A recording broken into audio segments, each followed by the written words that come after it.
Welcome to the Waking Up Podcast. This is Sam Harris. Today I will be speaking with David Frum. David is a senior editor at The Atlantic magazine. He was a speechwriter for George Bush and has been well known in Republican political circles for many years. He's written many books, and he is one of Trump's most notable Republican critics. I wanted to get David on the podcast because he's obviously much more knowledgeable about government in general and the Republican Party in particular than I am. And I wanted him to walk us through this moment in history and just talk about what we might expect to happen in the near term here and how maybe something good might come of all this. We don't say much that will be viewed as charitable toward Trump, but if you listen to the podcast, you'll hear that we really do our best to be even-handed. That doesn't paint a rosy picture, you'll see, but David's conservative bona fides are beyond dispute, and that makes his opinions about Trump and the people around him and the Republican support for him all the more incisive. So without further preamble, I bring you David Frum. I am here with David Frum. David, thank you for coming on the podcast. What a pleasure to be here. So listen, we've never met. It's great to talk to you. I've been a fan of your work for quite some time, but my appreciation for you has just gone up by a factor of 10 in recent months, seeing your opposition to Trump and just imagining what your experience is like holding the line there. So I want to get into that. I want to talk about Trump, obviously, and the state of our country and the state of the media, but the challenge for us, given that we're going to agree so much about the problem here and given how much we each hate Trump, the challenge is really for us to say something that could conceivably persuade someone who doesn't already agree with us. I don't want us to just be indulging confirmation bias here or just rattling around our own echo chamber. I'd like us to be on our guard against exaggerating anything, and I really want us to say things about Trump and about the current situation that are as fully defended as possible. So with that in mind, let's just start with, can you summarize your political background and background as a writer so people who are less familiar with you can be up to speed? Sure. And those are great cautions, and thank you for the generous welcome. It's really wonderful of you to say that. I really appreciate it.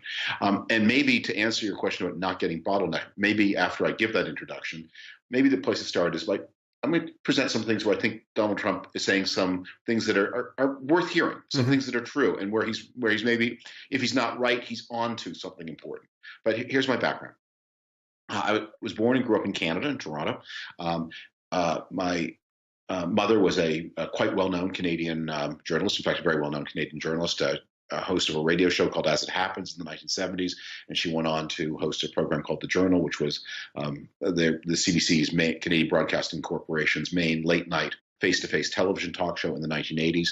She died in 1992, age 54, an extraordinary career and much missed, and a huge influence on me. I graduated from college in 1982, and I was very caught up in the politics of that time. The class of 1982 these are people who'd grown up during the chaos of the 1970s, caught up in the Reagan moment. And I think to this day, we are probably the most Republican-oriented cohort of people who are not absolutely old.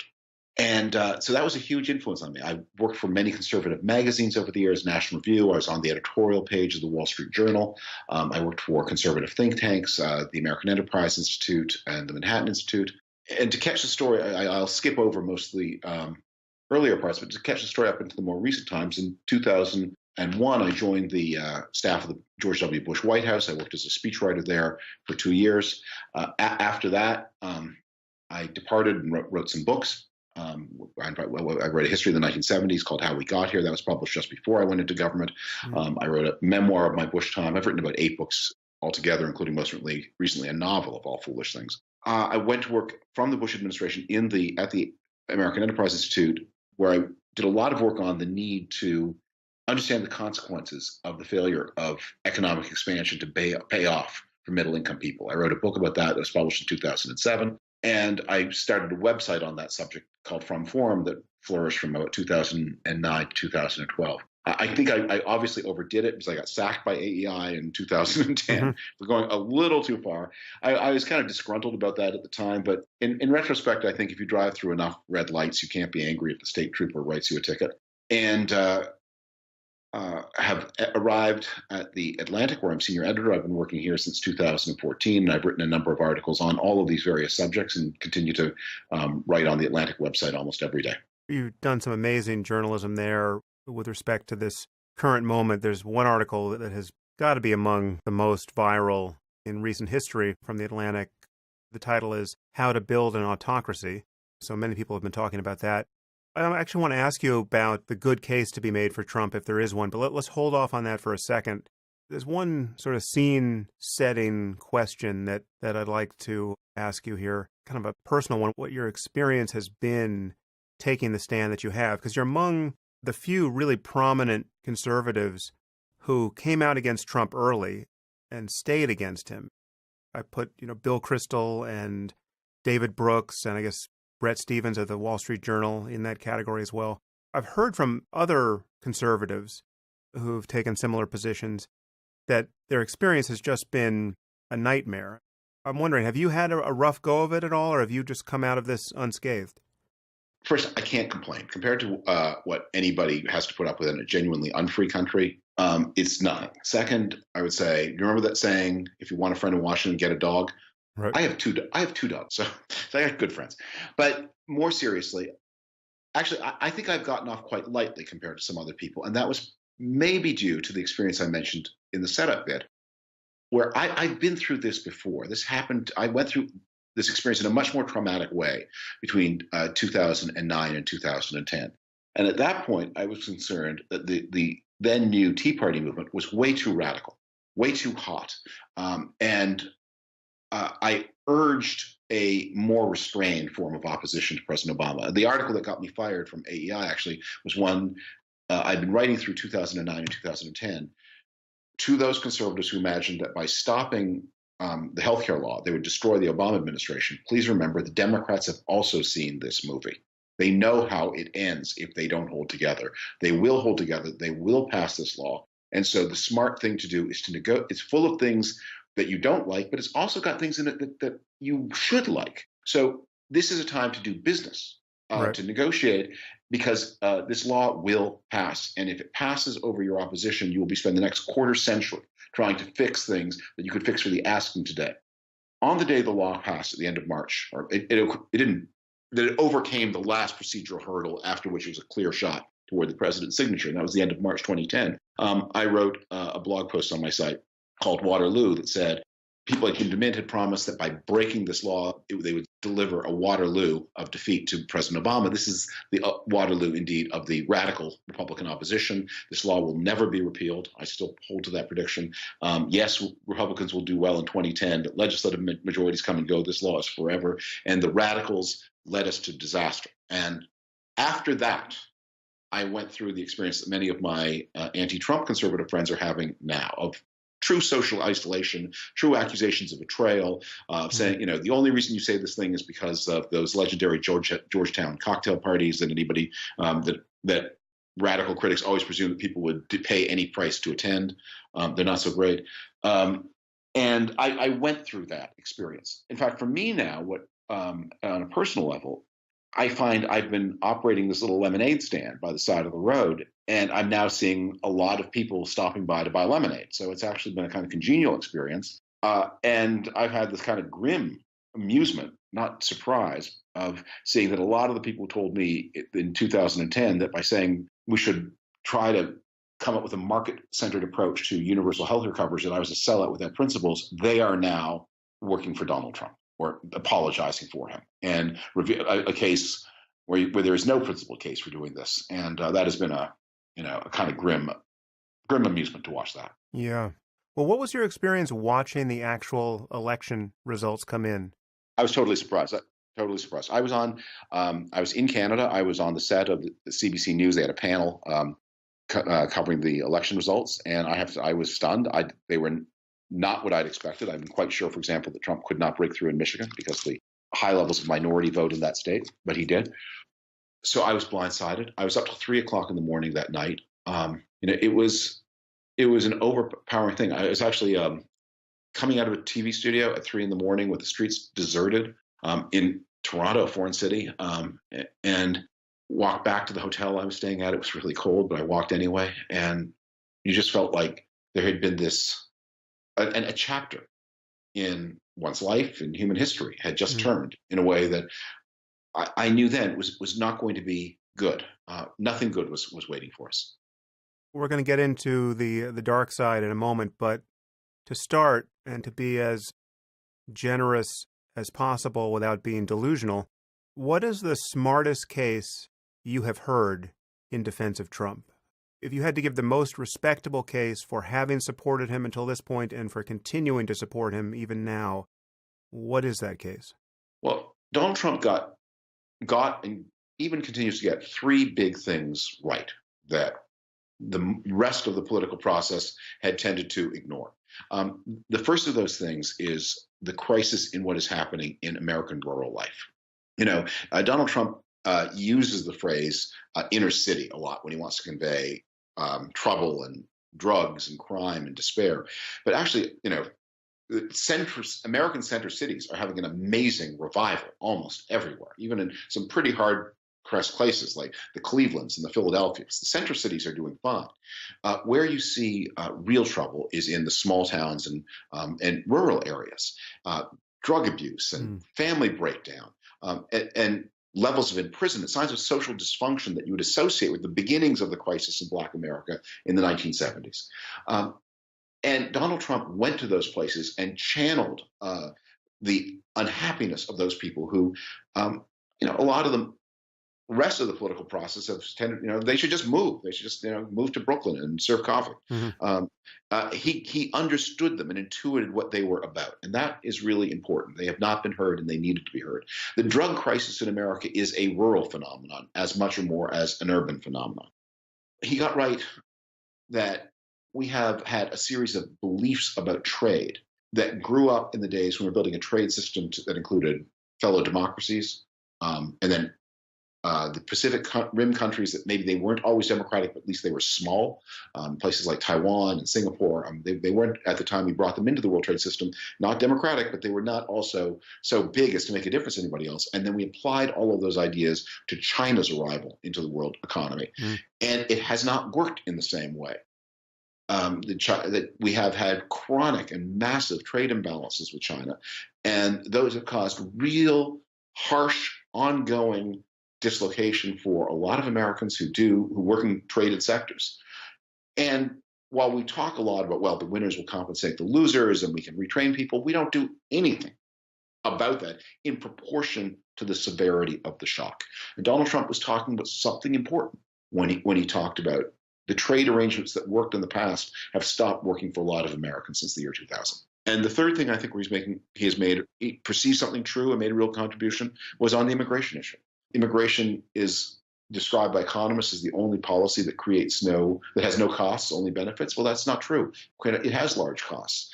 They're invisible to those of us who talk about it because we don't pay them. But the costs of immigration, both economic and cultural, are heavy. They fall on the bottom 30% or 40% of American society. And even discussing those costs has been so beyond the pale in the media mainstream and the political mainstream that this issue just was waiting there for somebody to talk to it, and Donald Trump did. Right. There's another case that people tend to make.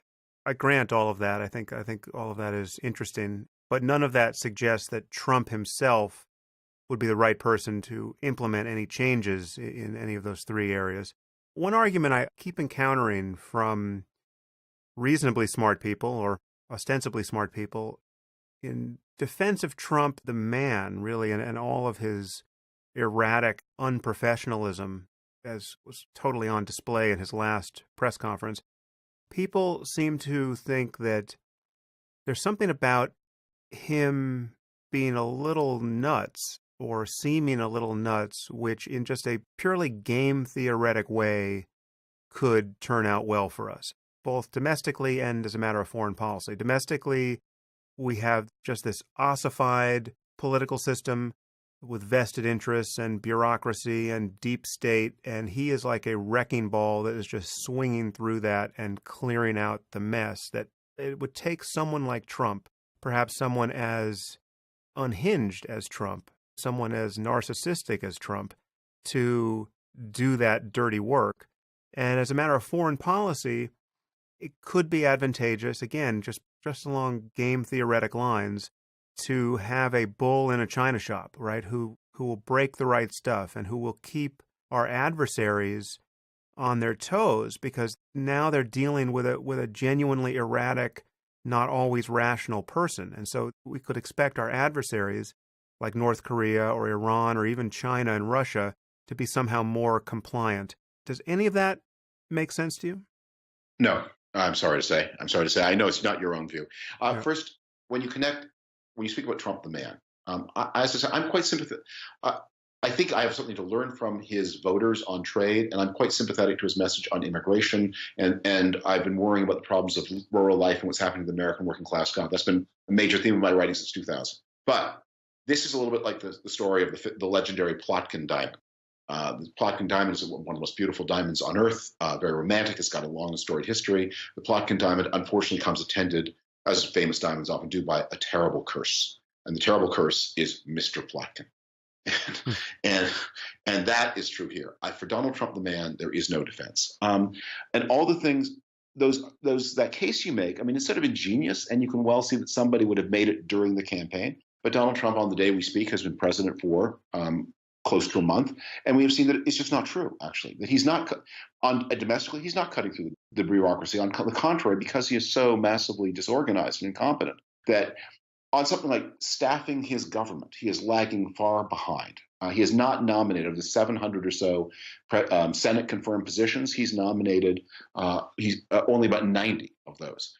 That has, if you're a Republican-leaning person who wants to get, say, a tax cut through Congress, that has really ominous potential. Because if the Senate is not confirming people in January and February, that means it will be confirming them in April and May, by which time you should be passing major bills. The Senate's time is a very finite resource. And if the schedule gets clogged later because the president was too disorganized to get his appointments done early, then you're going to discover major parts of your legislative agenda fall apart. Abroad, it's even worse. The president of the United States has the power to end organized human life on this planet. There are almost zero checks on his power to do that. It is really important that the United States, as a nuclear superpower, as the dominant power on Earth, behave in a way that is predictable. In fact, an unpredictable United States empowers adversaries. It does not deter them. And what is especially ominous here, you listed potential adversaries: North Korea, Iran, China, and Russia. Well, one of those adversaries, Russia, has just graduated from the rank of adversary to something else that is really sinister. And that goes back again to the unpredictability of this government. I don't know what Russia is now. Is it quasi-ally? Is it a patron? But it's got a power inside the U.S. government that is unjustified and undisclosed and deeply ominous. And that, too, comes from Trump's erratic nature. So, no, I think there is no, for him, I think the verdict is there's a dispute whether Warren Harding ever actually said these words, but words attributed to him on his deathbed, looking back on his presidency: "I'm unfit for this place and never should have come here." Mm-hmm. That is going to be Donald Trump's epitaph, although he would lack the self-knowledge ever to pronounce that himself. Yeah, well, needless to say, I am deeply sympathetic with that summary of him. I've never seen, even for a moment, a real method to the guy's madness. I mean, people have been interpreting his boastfulness and his speaking style as a kind of stagecraft, as a kind of master-level communication to the masses and a brilliant playing of the media. I have just been seeing the ejaculations of a disordered personality. I've seen someone who's so malignantly selfish and so uninformed, though occasionally he can string a few sentences together. At bottom, he is deeply inarticulate. I mean, he has a kind of confabulatory mind where he will get tripped up by his own word choices and take garden paths through his own mind that he was clearly not intending, right? He was not intending to speak of something, but the word just came out, and then he's off and running on that topic. Yeah. And this goes to questions of policy, it goes to questions of what our country will do next. It's terrifying to behold, but you have people who are enamored of an interpretation of this, which is not only exculpatory, but just praises the man to the skies as a kind of next-level genius communicator. Well, the thought that you're in the car with a hopelessly drunk driver at the wheel is so upsetting that you want to believe that the driver must have some secret plan. But I do think there is some method to the madness. I don't think Donald Trump is a strategic visionary. He never has a plan. But what he is very good at in his business career, he makes impulsive decisions that are usually bad decisions. All of his shrewdness and canniness is applied after the fact.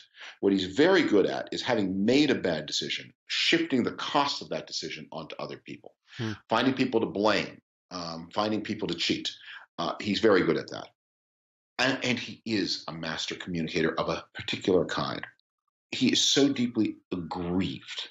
He is so irresponsible that he's able to speak in ways that strike a chord with other people who feel those same levels of grievances.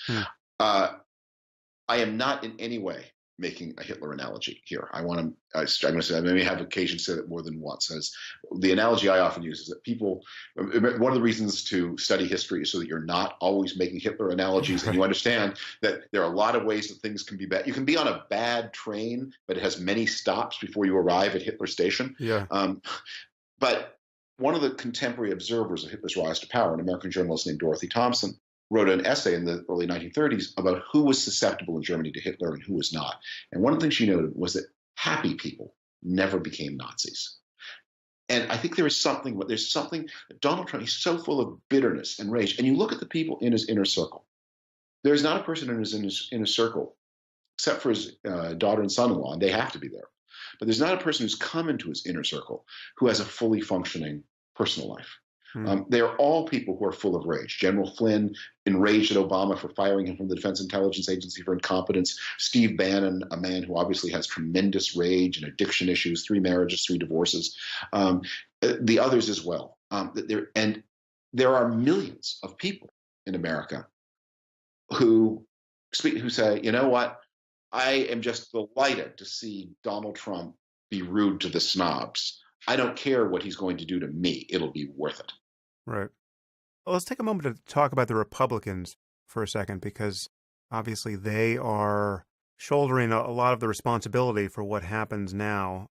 I'm by no means the first person to make this point, but I think it's very interesting and uncanny to consider what the world would be like if this situation were reversed. I mean, imagine if Clinton had won the presidency without winning the popular vote, and with evidence of assistance from Russia, right? The RNC had been hacked, and Clinton had delighted in this during the campaign, had even called for more hacking.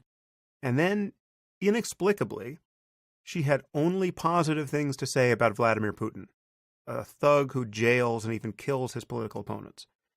And let's say she's vastly wealthy, even more than she is, and yet known to have financial ties to Russia, right? And she's refused to release her tax returns, even though she promised to release them once her audit was over. But now as president, she's refusing. And she's appointed multiple people to her administration who have unusually deep connections to Russia, right? And then we learn that some of these people were in dialogue with Russian intelligence during the campaign, and that Russia was attempting to influence the election with a continuous stream of hacked leaks and state propaganda. So you have this just reverse picture with Clinton. Imagine how the Republicans, the party of Reagan, the party that won the Cold War, would have responded to this. Is it safe to say that we would be in a completely different situation with the Republicans just going berserk? Well, that's clearly right. I mean, I have occasion to point out, Alger Hiss just had a lousy job at the Department of Agriculture, and that seemed like a big deal. An even more poignant comparison, though, is obviously, the Republicans would have the opposite position if they were in the opposite situation. How would the Democratic Party react? And if we had a Hillary Clinton in the situation? And what's striking is, I think they would be much less in lockstep with a President Clinton than Republicans are in lockstep with President Trump. And one of the ways to understand the Republican Party is to imagine, okay, well, if this were the Democratic Party, if this were Clinton presidency and why would the Democrats be less in lockstep than the Republicans are? And I'll point to a couple of reasons for that, and this is illuminating. The first and most important is Democrats get their information from a lot of different competing information sources. There are a lot of rank and file Democrats who read Facebook and get sort of angry messages from Michael Moore. But the leadership of the Democratic Party really is influenced by the New York Times and the Washington Post, and is much more influenced by those things than it is by even its favorite talkers, people like Rachel Maddow. Maddow's obviously very important, but she is not the sun and moon of Democratic communications. There are ways by which unwelcome information can penetrate the consciousness, not just of leaders, but of the rank and file, and be important. People can say, wait a minute, our party leader is doing things that are risky and dangerous and unacceptable. Even if Maddow denies it, the New York Times is reporting on it. So that's one difference. The second is that the Democratic Party, because it is a coalition of many different kinds of groups, it's just always more fractious, right? The Democratic Party is the party of the country's most recent immigrants, of African Americans, but also college professors, and also of the Silicon Valley and New York hedge fundies. There are so many internal important cultural differences. And the last is that the Democratic Party has built party structures that are less hierarchical. There are places to stand. So Hillary Clinton and Bernie Sanders can battle it out to the end. And each of them continues to draw important resources from important different parts of the Democratic Party. There's no way that one of them can turn off the resource flow to the other. And none of those things are true in the Republican Party. One other difference between the Republican Party and the Democratic Party, and this is really relevant to why Donald Trump is able to get away with it. I've written a bunch of articles that sort of stand as a series. One of them that I think has retained, in my opinion, a lot of relevance is something I wrote at the beginning of 2016 when I talked about Trump's then looming victory. That one of the big reveals of this cycle was how much the Republican rank and file hated its traditionally constituted leadership. And that the situation was just ripe for disruptive agents to break the connection between the party rank and file and even the party donors and the congressional and state leadership. And that is what Donald Trump has done. He has now got a direct connection with the base in a way that frightens a person like Paul Ryan, and also makes Paul Ryan realize the only way Paul Ryan can achieve his agenda is by subordinating himself to Donald Trump, not by challenging him. I think Ryan is an interesting lens through which to look at this. So do you think that is what explains the reticence of Ryan at this point? Just the fact that he realizes that Trump has a hold of the base and his political future is more or less entirely dependent on not pissing off Trump's base? Paul Ryan had some negative words to say after the Access Hollywood tape came out, in which he even suggested he would not endorse Donald Trump. His standing in the National Party dropped by 20 points within a week. Donald Trump, one of the things that he has done that is kind of amazing is he has broken to his will every institution in the Republican Party, including Fox News, which began much more skeptical of him. They fought him, and he beat them. He beat Fox News. He beat the Bush machine. He beat Paul Ryan. This is not a situation where Republicans agree with him. It is because many of these people do not and continue not to, although Fox News is now in line. But they have been bested by him, and they are subordinated to him, and they are bound to him. They've struck a devil's bargain. As always with devil's bargain, the devil is not honoring his share. Paul Ryan is going to be stunned. I think by this point he sort of figured it out, at how little of his agenda he gets from Trump and how much he ends up defending a very different Trump agenda. But they are riding. There is no obvious way to get off this ride. Well, there's one way to get off this ride. They could impeach him, and we're going to get into the implications of Russia's involvement, whatever it is, in our democratic process. But just speaking generically, how bad would a scandal have to be before you would be confident that the Republicans would impeach Trump?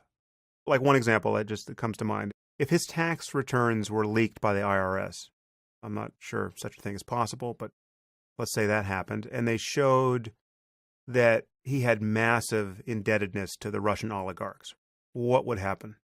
If that happened today, I don't think he would be impeached for that. Hey, having debts isn't a high crime and misdemeanor. Everybody has debts. I'm trying to get my jaw off the floor. Sam, he's got a $600 million mortgage with the Bank of China. That's report. We know that. That's been reported. That was on the front page of the New York Times before the election. That wasn't enough to alarm people on two or three of his office buildings. His son, Don Jr., told an investor conference in 2008 that a hugely disproportionate share of their income comes from Russian sources. Right. That's on the record, and that was almost a decade ago. Anybody who walks into a Trump-branded property in Florida and looks at the names on the mailboxes can understand where Trump's money comes from. And anyone familiar with Trump's finances understand he probably owes a lot of money to somebody, and no American bank will lend him anything. So who's he getting his money from? These are not mysteries. Okay, so let's back, because I want to ask you more about what you think about his finances, but take me back to the possibility of impeachment. What could do it? I mean, do you have to find a severed head in his gym bag? I mean, what could Trump do? I could imagine he could have a press conference so erratic where everyone would have to admit that we are now being ruled by a madman. We just had one of those. He takes down his pants at the next press conference, right? And calls everyone cucks. That's refreshing. That kind of straight speech is refreshing. The American people, Sam, they voted for authenticity, and Donald Trump gave them authenticity. It's just you inside the Beltway people who live on the Pacific Ocean, you inside the Beltway people don't understand this. The charm of a pantsless president. Exactly. I mean, in Toledo, Ohio, people take their pants. People are lucky to have pants. All of you with pants, you elitists. Look, these are political decisions. So long as that core base adheres to Trump, so long as Fox News finds it is a better marketing decision to be pumping out pro-Trump messaging than to question him, the party will, however unhappily, hold together. And so long as it has a majority in Congress, in both houses of Congress, he will not be removed.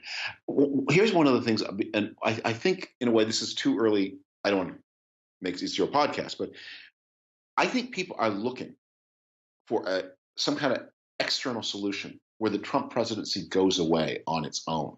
Something happens to save us from this situation. And one of my big messages to people, it's the message at the end of my Atlantic article, is no one is going to help you. You have to do it. There is not going to be an impeachment. There's not going to be a 25th Amendment process. The Republicans in Congress are not going to spontaneously come to their senses. All the things you want them to know, they know. They've had private meetings with him. They know how crazy he is. And if they don't know how crooked he is, they have a pretty good idea. The line I keep using about Donald Trump is, while there are many secrets about the Trump presidency, there are no mysteries.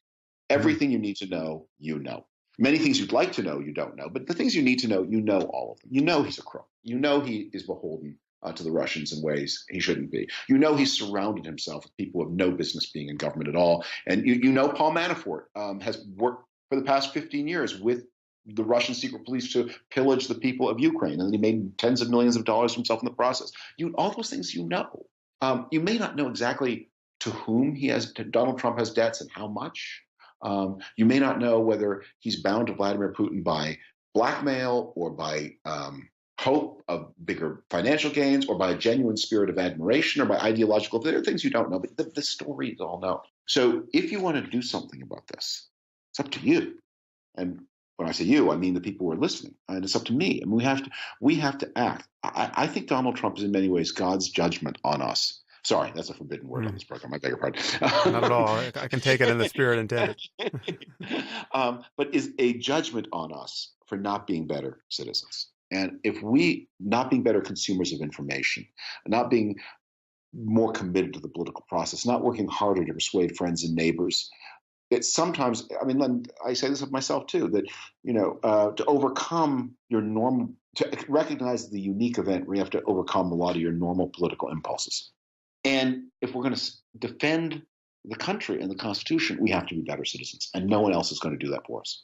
When you say it's on us to do what? Pressure Congress to act? I mean, is that what lever is within reach of people's changing opinions? I advocate infinite effort on behalf of very finite goals. I think people who are alarmed by Donald Trump need to focus on one or at most two things they want from him. And my recommendations are a law requiring the Secretary of the Treasury to release the tax returns of any major party candidate for president and, of course, the sitting president and vice president every year. And second, we need an independent inquiry with massive subpoena powers to get to the bottom of the Trump-Russia connection. Let's do those two things. And everyone should be talking to their member of Congress, their senator, all the time about those two things. And I'm not telling you that if you're like a anti-gun person or a pro-choice person, you forget the rest of your politics.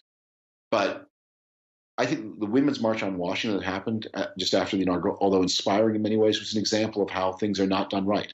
Those people had a lot of too many demands and too many people they would not stand on the same platform with. If you're serious about containing Trump, you have to be there with Second Amendment people for the release of the tax returns. You have to be there with pro-life people for the release of the tax returns. The model here is mothers against drunk driving. If you're against drunk driving, they worked with you. Didn't matter what else you thought. You didn't even have to be a mother. Yeah. But you think that nothing in the tax returns could be so disqualifying as to affect his impeachment? I think nothing in the tax returns will, if they were somehow leaked tomorrow, would in themselves drive the Republicans to vote for impeachment. But here's what would happen. Here's what I do think. First, if there were the votes in Congress to pass the law I'm talking about, I think you discover that Donald Trump would take a sudden turn for the worse. He would discover that his health did not allow him to continue to serve in this office. Are tax returns really sufficient? Wouldn't we need like a full forensic audit of his and his family's finances? You might, but here's why I think the tax returns would tell you a lot. And one of the things when you asked me my biography, one of the things, there's another aspect of my life that is maybe relevant here, which is I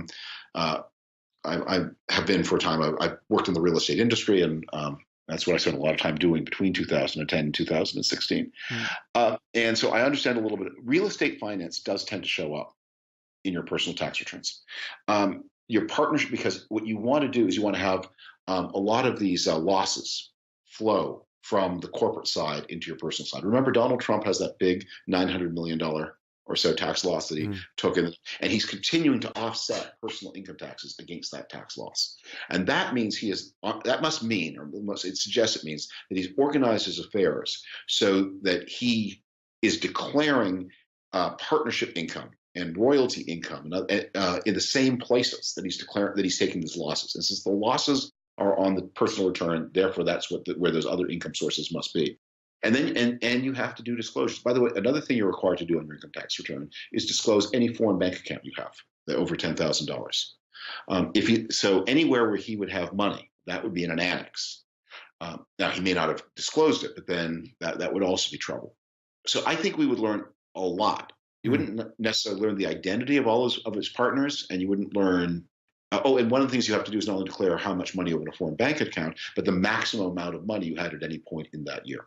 When you talk about leaking the returns, I don't think the IRS would ever do that, and nor should they, of course. Right. But the one little glimmer, the reason we know about the $900 million loss is that somebody leaked his, I forget now what year it was, I think 1994, New York State income tax return. And what was interesting to me about that is it turns out leaking a federal income tax return, however it comes into your possession, even if you find it in the street, is a major crime for whoever released it. But it turns out that in New York, releasing a state tax return is not such a major crime. So whoever had access to that account, whether it was an attorney or an accountant or somebody else, or an attorney and accountant for Donald Trump's ex-wife, Marla Maples, who co-signed that return, they had the wit to know that releasing the New York State passage would tell you many of the things you needed to know about the federal taxes, but with much less legal liability. And there may be somebody out there waiting the moment to do that thing again. I'm sort of amazed. I mean, maybe I'm naive here, but I've been amazed that no business journalist has won his Pulitzer Prize by getting to the bottom of Trump's finances during the campaign. And it always seemed like he was very likely exaggerating his wealth by maybe even a factor of 10.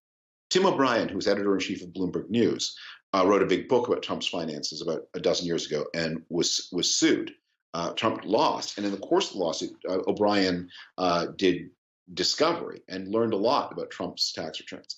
As part of the settlement process, he signed they sealed the record and he signed a non-disclosure agreement. And so there are things he can't say. But Tim O'Brien has always been sort of like rolling his eyes and moving his shoulder blades as if to indicate, oh, if you knew what I knew. Donald Trump has always been like one step ahead of the bailiffs. Although that's about to change. He's now, whatever he was on the day before Election Day, I think he's already a substantially richer man than he was then. And he and his immediate family, and there are no disclosures on, of course, on immediate presidential relatives. By not taking a salary in the executive branch, Jared Kushner has defeated a lot of other federal disclosure rules. They're about to become very, very seriously rich, post-Soviet style rich. That's the irony. He's about to become as rich as he's always lied about being.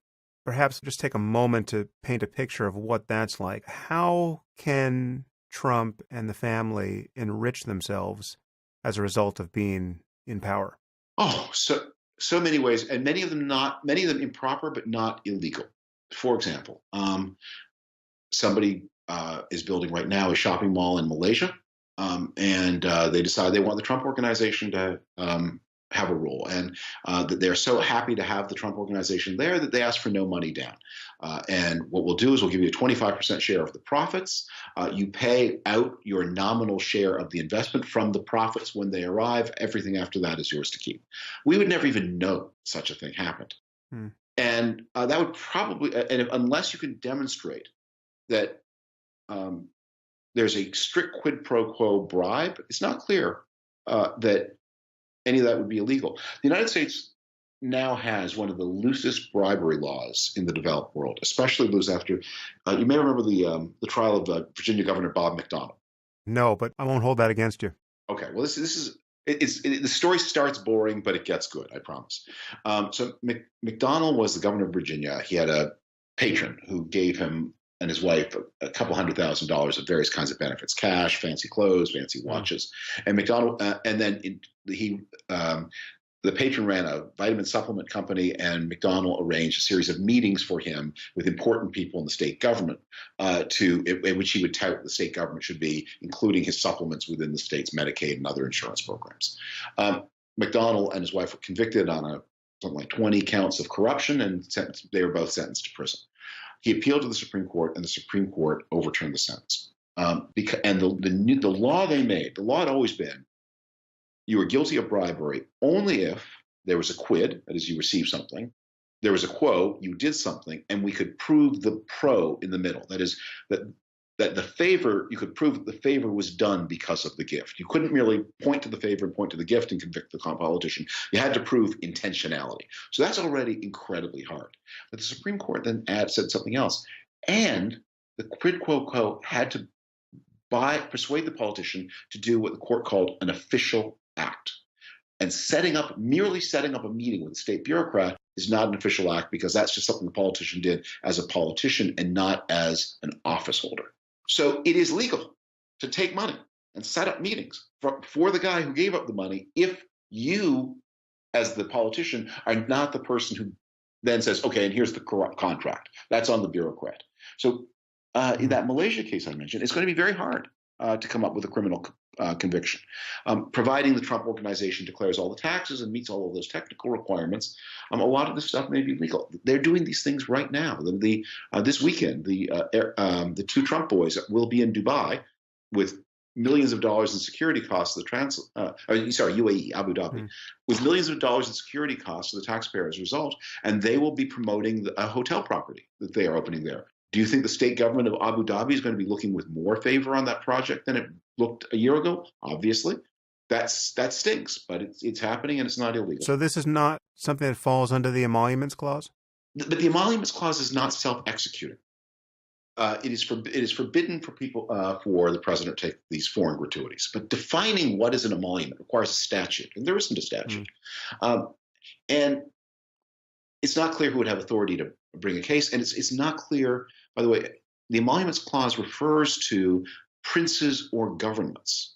It's not clear that the Sovereign Wealth Fund of Abu Dhabi is covered by the Emoluments Clause. It's certainly not clear that the brother-in-law of the Interior Minister of Abu Dhabi, who's a private businessman, that he's covered by it. And it certainly doesn't apply to the president's relatives. Right. Okay, so I want to talk about Russia and Putin and the leaks, but before we do, again, I want to just be as charitable as we can muster here. Is there anything to be said against the intelligence communities leaking this information about Flynn? And are we, who are now calling for an investigation, setting a dangerous precedent by encouraging such leaks and empowering these deep state actors to essentially hamstring any future executive in our government? Eli Lake wrote a column about this, which I guess you're referring to, a very powerful column, saying that what the FBI or the CIA or whoever's looking into this matter is doing by leaking against General Flynn is pretty sinister, because look, people can be investigated for all kinds of things, which at the end of the process you realize they've done nothing wrong, and their reputation should not be destroyed in the process of an investigation. We expect law enforcement to keep quiet until they file charges, and if they investigate and find no basis to drop charges, even if they inwardly think that you maybe did it, that's not enough. A policeman thinking you maybe did it is not enough grounds to destroy your reputation. And in the case of Flynn, he's now going to be plunged into very substantial legal costs. So I get all of that. That said, these are not passive victims here. First, we are in a situation where the president himself has begun by making clear that he intends to upend the national security system of the United States, because he keeps talking about how the CIA is defective and it's got all these problems, but he's full of people who know inconveniently much about his activities. And he's going to try to reorganize these services to quash them. And the president has a lot of power to silence these investigations. If it happens, if you're sitting at the next desk and you know the guy at the desk beside you has been working on the Trump-Russia stuff, and suddenly that guy is reassigned to Mongolia and his wife is reassigned to Vancouver, and they have to quit the service because of the terrible job they've just been given, you get the message. And they do that 3 times, 4 times, 5 times. If people don't get bonuses, and that's even before the Republicans pass a law, which is probably a pretty good idea under a normal president, to make it easier to fire civil servants, even before the firings actually start. Next, we are dealing with a government where the normal process of investigation is broken. Congress has made it clear they're not going to investigate the Russia connection in any meaningful way. There's not going to be an independent investigation. And these agents feel the breath of Trump on their neck. How much longer are they going to be allowed to continue investigating? At what point are their records destroyed? That many people in these services fear that is going to happen. And finally, I do think there's something, this is maybe an ad hominem point, but Donald Trump and Mike Flynn are not well situated to make the point that illegally obtained information should not be used. That was the basis of their final argument to the American people. Again, that's an ad hominem. Even people who violate the rights of others are entitled to have their own rights respected. Got it. Still, it's hard to feel sympathetic. There's a certain degree of hypocrisy that is hard to ignore in the interests of maintaining our institutions' integrity. I mean, this story about Russia's hacking of the election, and here I mean not hacking voting machines, who knows what they attempted there, but just the DNC hack and the effectiveness of their propaganda, and Trump's unspecified connections to Russia. This story was on the verge of going away, it seemed. People were seeming to forget that this had happened, and this is one of the most alarming things I can recall happening. There's nothing like this in our politics. So this leak brought that story back. So I guess my basic question to you is, what's the most sinister interpretation of Trump's entanglement with Russia that you still find plausible? And what's the most innocuous one? Well, revert to my observation about many secrets, no mysteries. I don't know whether we will find collusion or coordination between people around Donald Trump or Donald Trump himself, conceivably, and Russian intelligence. I don't know yet. And let's say we never do. We never find that proof. And it just was a giant goddamn coincidence. It's still terribly unacceptable. So here we have a candidate for president who, in full view of all of us, worked with a Russian intelligence operation. That's what WikiLeaks is. Now, that statement, how controversial a claim is that about WikiLeaks? I think it was a lot more controversial 6 months ago than it is today. All right, so here's the case against WikiLeaks. All intelligence experts agree that the Democratic National Committee, the DCCC, which is the fundraising arm of the House Democrats, and John Podesta, these were the places where the information came. Those hacks were done by Russian intelligence. That material then shows up on the WikiLeaks site. How did they get it? Well, pro-WikiLeaks people tell a story that the way WikiLeaks got that information was that there was an internal staffer at the Democratic National Committee. Sometimes they say it was this poor young man who was shot dead by a robber in a DC park. And that there was a handoff of this information from this internal agent to a former British ambassador to Uzbekistan in Archibald Glover Park in Washington, which is, as I sit here talking to you, is a couple blocks away from me. I often walk my dogs in Archibald Glover Park. And when I hear this story, I think, how did he not get run down by a bicycle as this happened? Or bitten by one of the thousands of dog walkers? I mean, really, why would you not just put a giant sign over your head? I don't know how you could be more conspicuous than doing this fake spy movie exchange. Why do people never use thumb drives, by the way, in these things? Why do they never meet in Starbucks? No, the story told to create a possibility of an innocent, of a non-Russian intelligence. They're so crazy, these stories, that anyway, we know who did the burglary, and we know that the necklace is in your shop window. And maybe there is a chain of conveyance between the burglars and you, but you are not in innocent possession of that necklace. I don't buy the Archibald Glover Park handoff story. It's just ridiculous. Okay, so, and we also know that WikiLeaks, there's a long pattern where WikiLeaks presents information that is convenient and useful to the Russian state. And what we also know is that they have, whenever there is any pressure on Donald Trump, they go berserk.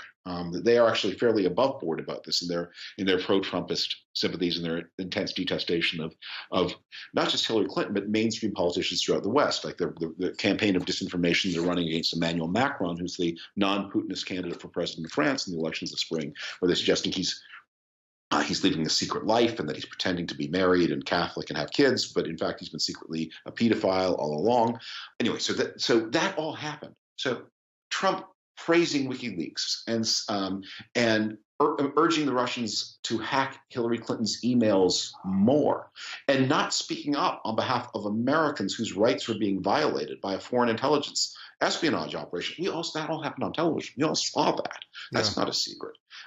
It's not a secret that when asked, would he honor, when the New York Times reporters David Sanger and Maggie Haberman asked him, will you honor the NATO treaty? He said, maybe I will, maybe I won't. It's not a secret that he hired the consigliere to this corrupt Russian puppet ruler of Ukraine as his campaign manager, or that he aligned his party's platform, his platform and then the Republican platform, with the Russian view on Crimea and Ukraine and Syria and NATO and the EU. Every American president since Dwight Eisenhower has wanted to see a more integrated Europe. Every American president since Britain joined in the 1970s, beginning with Gerald Ford, has wanted to see Britain in the EU. These are 40 years and 60 years of consistent American foreign policy. And Donald Trump dropped them to adopt the pro-Putin line. Is he being blackmailed? Is he infatuated? Is he beholden? I don't know. I just see what he's doing. I don't need to know the answer why. I mean, it's interesting. I'd like to know it. But I can see what he's doing. He is the central Soviet first and not Russian later foreign policy project. Their highest paramount foreign policy strategic goal has been to sever the bond between the United States and Germany. If they could ever do that, they've been trying to do that since 1946. If they could ever do that, their power in Europe would be reestablished again. They have failed at every turn from 1946. And now Donald Trump's campaign is making the relationship with Germany their target and aggressively attacking German interests and German values again and again and again, and gleefully celebrating the breakup of the EU and the exit of France from the EU, which would be a catastrophe for Germany. If the Russians had written out a to-do list for a president of the United States, that president would do everything Donald Trump has done, and in the same order. It's strangely disempowering to realize that all the necessary bad news is in plain sight, because it was in plain sight during the campaign and he still got elected and he still got supported by people like Paul Ryan. Rather than say something reasonable about Putin, he did nothing but praise him. Rather than say something reasonable and responsible about the hacking of his opponent, he celebrated it. And it just leaves us in a situation where there's less of a basis to hope that the Republicans will pull the brakes on him at any point.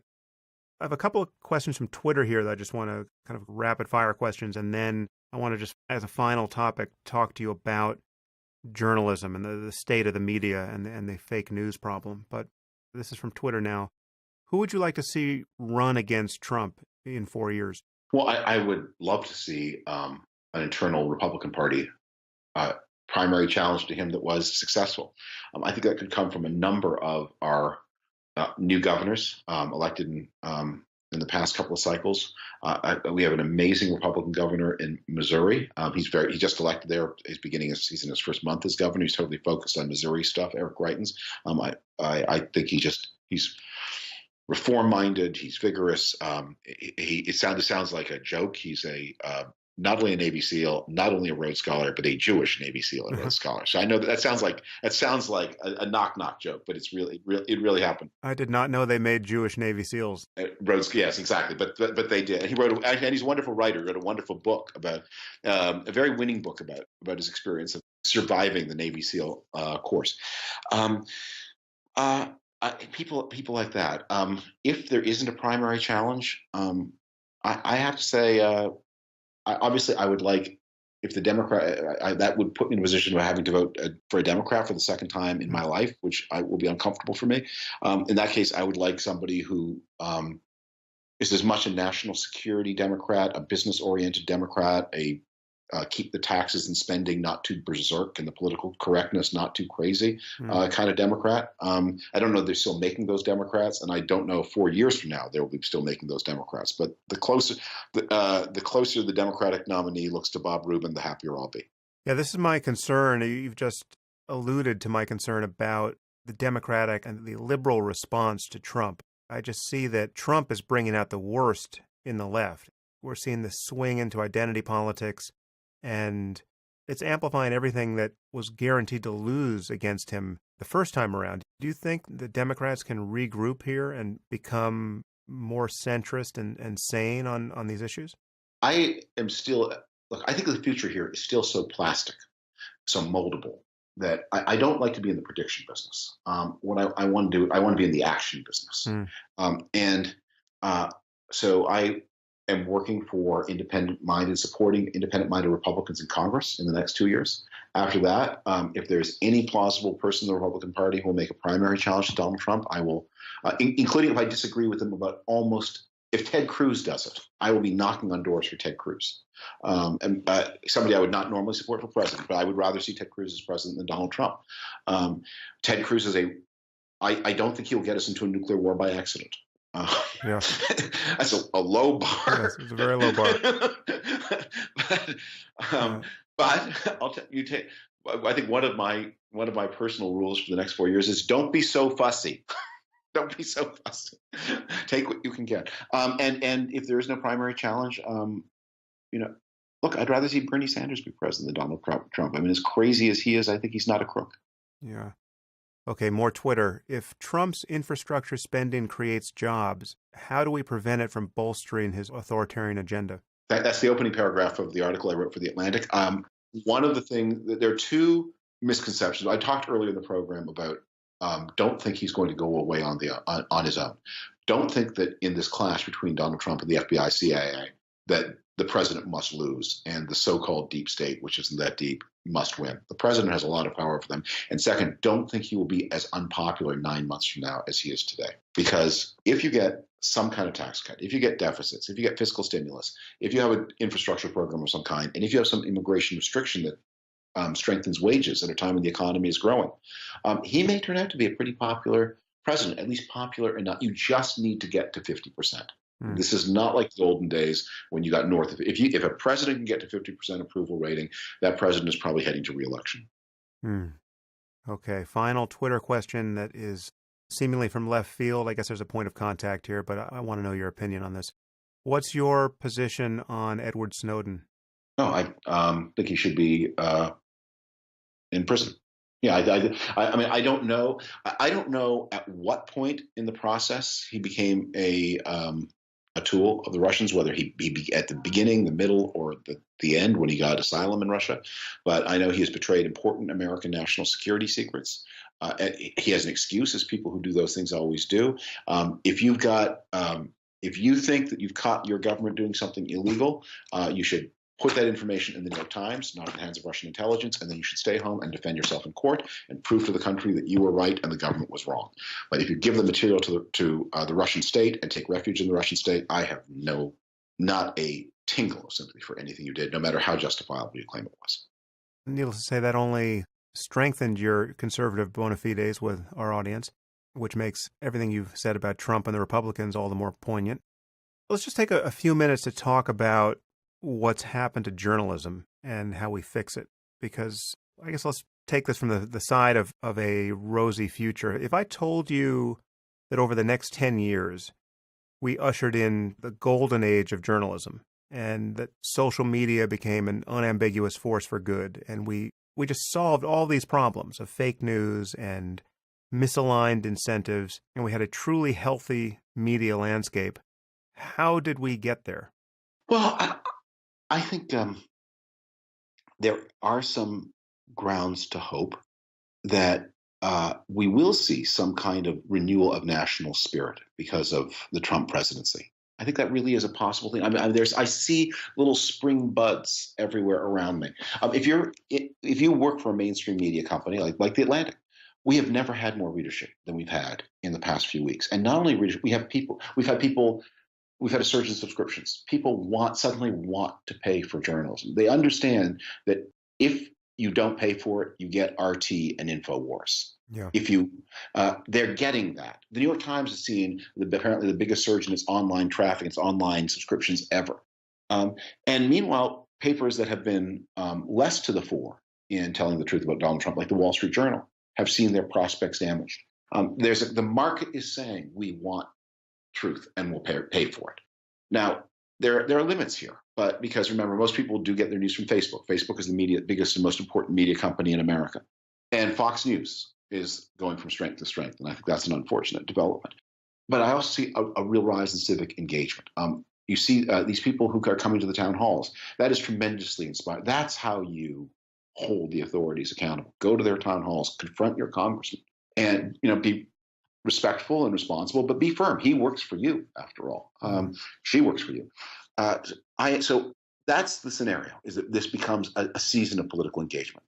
The new energy in journalism is pretty obvious, and that's fairly thrilling, except this fake news meme is really insidious. I mean, there's the real fake news, and then there's the fake news. There's the aspersion cast upon real news as being fake just because you don't happen to like it. This is obviously coming mostly from the right and from Trump defenders. How do we inoculate ourselves against the power of this meme, where basically everyone has siloed themselves? My news source considers your news source fake news, and you return the favor. It should just be obvious that when the New York Times commits an error and corrects it, that does not vitiate the integrity of the New York Times for all time, and that certainly doesn't put it on all fours with some blog that is just manufacturing fake news. And yet that seems to be what has happened. There are people who just will not trust anything in the mainstream media now. What do we do with that? Good journalists make mistakes for the same reason that good scientists often get things wrong. The truth-seeking process, and you've written about this, the truth-seeking process is not one where you start, if you knew it already, you wouldn't need to go seek it. It is a process of hypothesis, of checks, of errors, and of correction. And the corrections are as integral to the process as any other part of it. And that's the difference between, and of course, and we all have our biases. The New York Times certainly has a lot of biases both in terms of what they select. I think in retrospect, people will look back on the New York Times coverage in 2016 and would say, in the face of this slow-moving catastrophe that was what Donald Trump was about to move to America, did you really have to print 80 articles or whatever it was about transgender rights? That was that was your news. That was your great crusading cause in the year 2016. You joking? They have biases and imperfections and flaws, but they're in a different business from the deliberate production of propaganda, which is the Fox News business, or the construction actually of lies in order to have political effect, which is what RT does. And those are differences. How do we get past that? Your question contained the answer, which is we wish it were true that the reason that we are polarized in our opinions is because we have different facts, and if we'd only somehow agree on the facts, we'd have the same opinions. As you know, that you frame this, in my opinion, exactly correctly.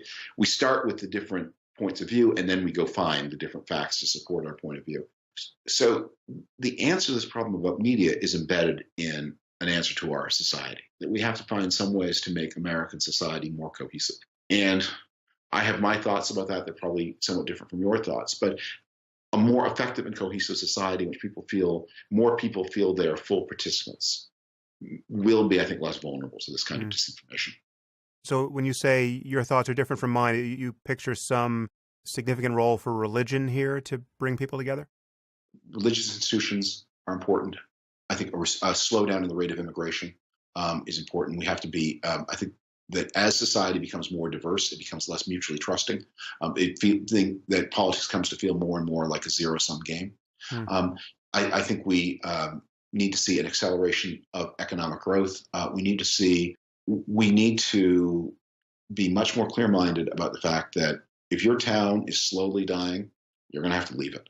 We are not that the people must move to the jobs, not the jobs to the people. This has nothing to do with Trump.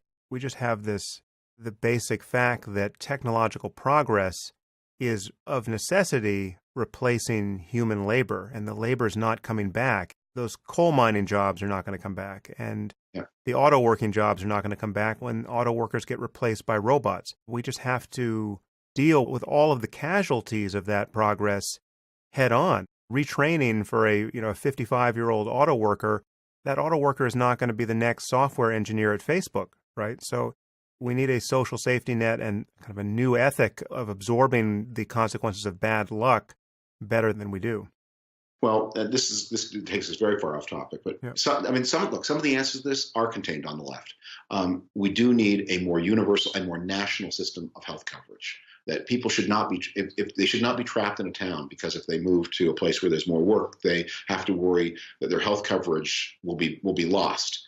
But some things are hard teachings, like we really need to take another look at this disability system, which is turned into de facto income supplements for people who've been made jobless, redundant by technological change.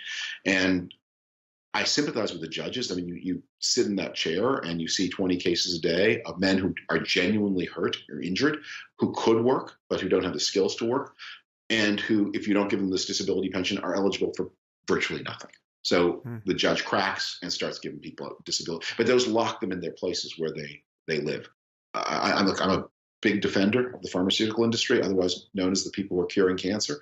But their role in the distribution of these opioid painkillers is not innocent. And we need, again, to read.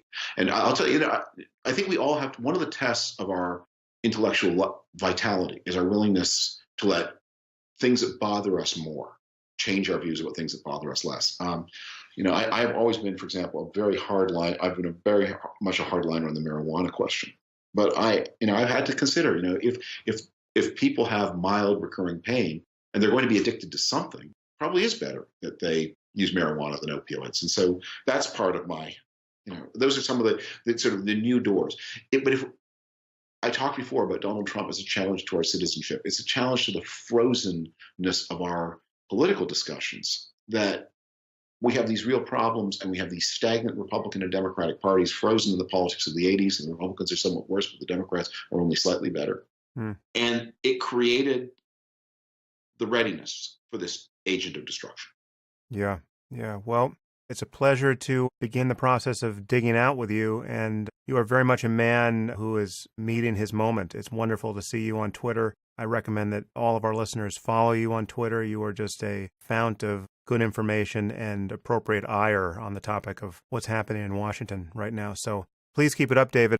Thank you for taking so much time with me. I know you are very busy, and I hope this is just the first of many conversations, and I hope we have more fun things to talk about in the future. I'm really honored to be here, and I salute your work. And you've always been such a great guest in such programs as Bill Maher. That was a really wonderful interview, and so I'm honored to be able to talk to you with you sitting in the Bill Maher chair, nice, and me sitting in the Sam Harris chair. Thank you so much. Yeah, to be continued.